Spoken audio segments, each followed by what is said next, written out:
Hi, I'm Pranamya and you're watching Pages of the Globe.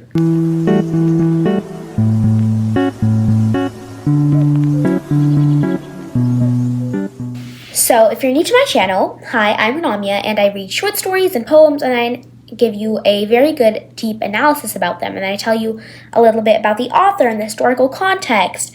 And if you want more information, go ahead and check out the pinned video on my page. But without further ado, let's get on with the intro. So the story that I'm going to be reading today is The Gift of the Magi by O. Henry.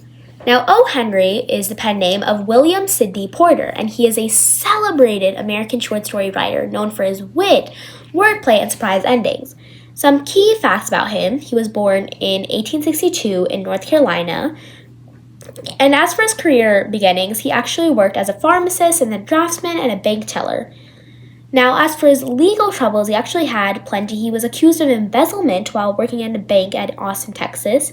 He then fled to Honduras, but returned when his wife became ill, and then after her death, he was convicted and spent 3 years in prison, where he began writing short stories in earnest.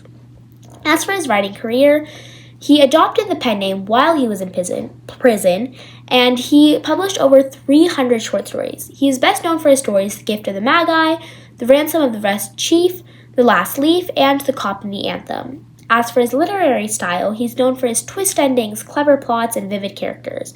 His stories often depict the lives of ordinary people in New York City. After his release from prison, he actually moved to New York City, where he continued to write prolifically. He did struggle with alcoholism and financial difficulties. He died in 1910 in NYC.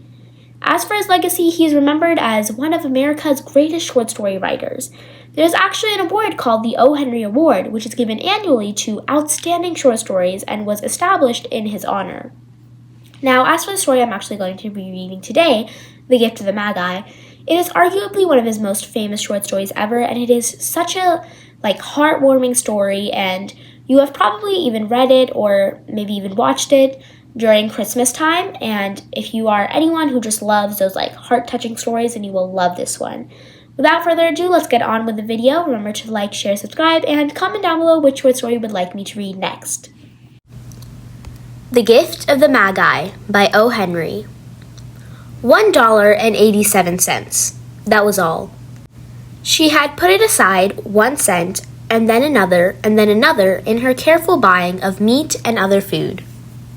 Della counted it 3 times. $1.87. And the next day would be Christmas. There was nothing to do but fall on the bed and cry. So Della did. While the lady of the home is slowly growing quieter, we can look at the home. Furnished rooms at a cost of $8 a week. There's little more to say about it. In the hall was a letter box too small to hold a letter. There was an electric bell, but it could not make a sound. Also, there was a name beside the door. Mr. James Dillingham Young. When the name was placed there, Mr. James Dillingham Young was being paid $30 a week. Now, when he was paid only $20 a week, the name seemed too long and important. It should perhaps have been Mr. James D. Young. But when Mr. James Dillingham Young entered the furnished rooms, his name became very short indeed. Miss James Dillingham Young put her arms warmly about him and called him Jim. You've already met her. She is Della.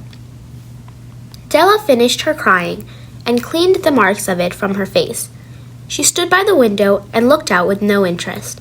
Tomorrow would be Christmas Day, and she only had $1.87 with which to buy Jim a gift.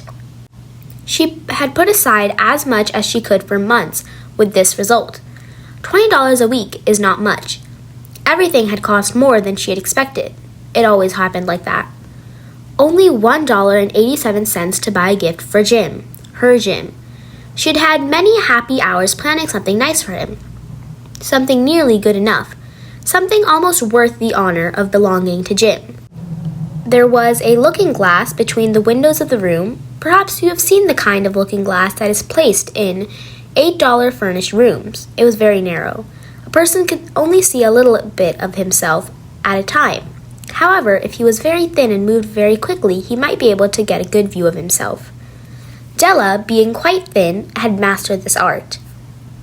Suddenly, she turned from the window and stood before the glass. Her eyes were shining brightly, but her face had lost its color. Quickly, she pulled down her hair and let it fall to its complete length. The James Dillingham Youngs were proud of two things which they owned. One thing was Jim's gold watch. It had once belonged to his father, and long ago it had belonged to his father's father. The other thing was Della's hair. If a queen had lived in the rooms near theirs, Della would have washed and dried her hair where the queen could see it. Della knew that her hair was more beautiful than any queen's jewels and gifts. If a king had lived in the same house with all his riches, Jim would have looked at his watch every time they met. Jim knew that no king had anything so valuable. So now Della's beautiful hair fell about her, shining like a falling stream of brown water. It reached below her knee. It almost made itself into a dress for her. Then she put it atop her head again, nervously and quickly. Once she stopped for a moment and stood still while a tear or two ran down her face. She put on her old brown coat. She put on her old brown hat. With the little bright light still in her eyes, she moved quickly out the door and down the street. Where she stopped, the sign said, Miss Sofroni, hair articles of all kinds. Up to the second floor, Della ran and stopped to catch her breath. Miss Sofroni, large, too white, cold-eyed, looked at her. Will you buy my hair? Asked Della. I buy hair, said Miss Sofroni. Take your hat off and let me look at it. Down fell the brown waterfall. $20, said Miss Sofroni, lifting the hair to feel its weight. Give it to me quick, said Della. Oh, and the next 2 hours seemed to fly. She was going from one shop to another to find a gift for Jim. She found it at last. It surely had been made for Jim and no one else. There was no other like it in any of the shops, and she had looked in every shop in the city. It was a gold watch chain, very simply made. Its value was in its rich and pure material. Because it was so plain and simple, you knew that it was very valuable. All good things are like this. It was good enough for the watch. As soon as she saw it, she knew that Jim must have it. It was like him, quietness and value. Jim and the chain both had quietness and value. She paid $21 for it, and she hurried home with the chain and 87 cents. With that chain on his watch, Jim could look at his watch and learn the time anywhere he might be. Though the watch was so fine, it had never had a fine chain.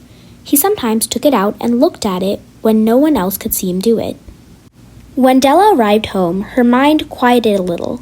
She began to think more reasonably. She started to try and cover the sad marks of what she had done. Love and large-hearted giving, when added together, can leave deep marks.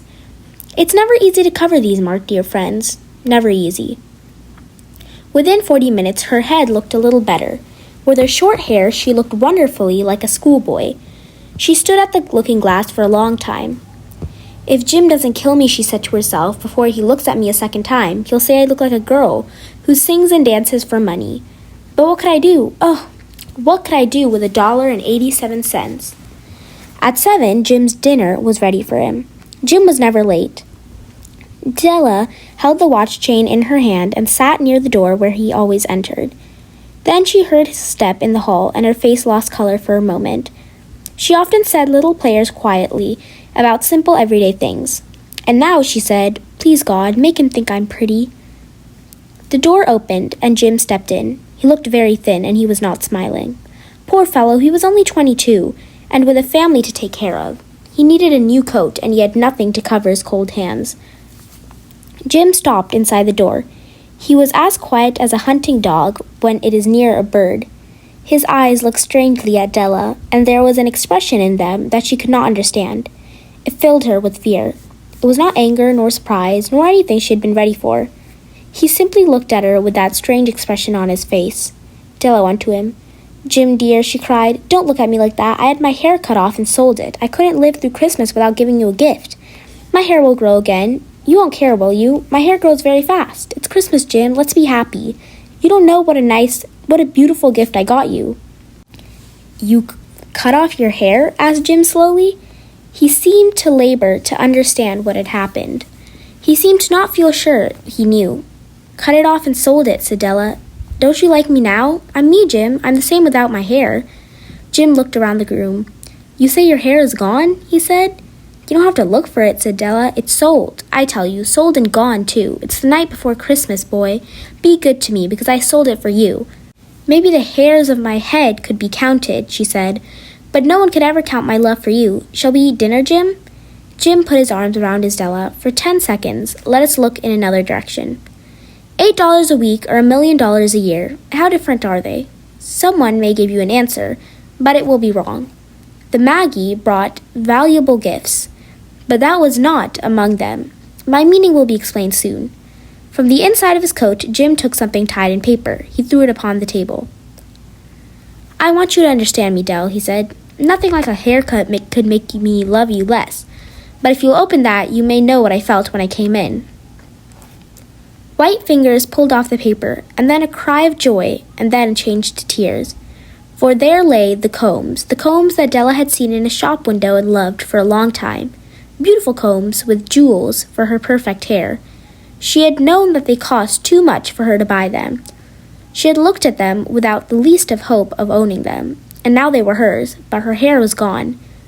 She held them to her heart, and at last was able to look up and say, My hair grows so fast, Jim. And then she jumped up and cried, Oh, oh! Jim had not seen his beautiful gift. She held it out to him in her open hand. The gold seemed to shine softly, as if with her own warm, loving spirit. Isn't it perfect, Jim? I hunted all over town to find it. You'll have to look at your watch 100 times a day now. Give me your watch. I want to see how they look together. Jim sat down and smiled. Della, said he, let's put our Christmas gifts away and keep them a while. They're too nice to use now. I sold the watch to get the money to buy the combs. And now I think we should have our dinner. The Magi, as you may know, were wise men, wonderfully wise men, who brought gifts to the newborn Christ child. They were the first to give Christmas gifts. Being wise, their gifts were doubtless wise ones. And here I have told you the story of two children who were not wise. Each sold the most valuable thing they owned in order to buy a gift for the other. But let me speak a last word to the wise of these days. Of all who give gifts, these two were the most wise. Of all who give and receive gifts, such as they are the most wise. Everywhere they are the wise ones. They are the Magi. The end. Alright, so that was The Gift of the Magi by O. Henry.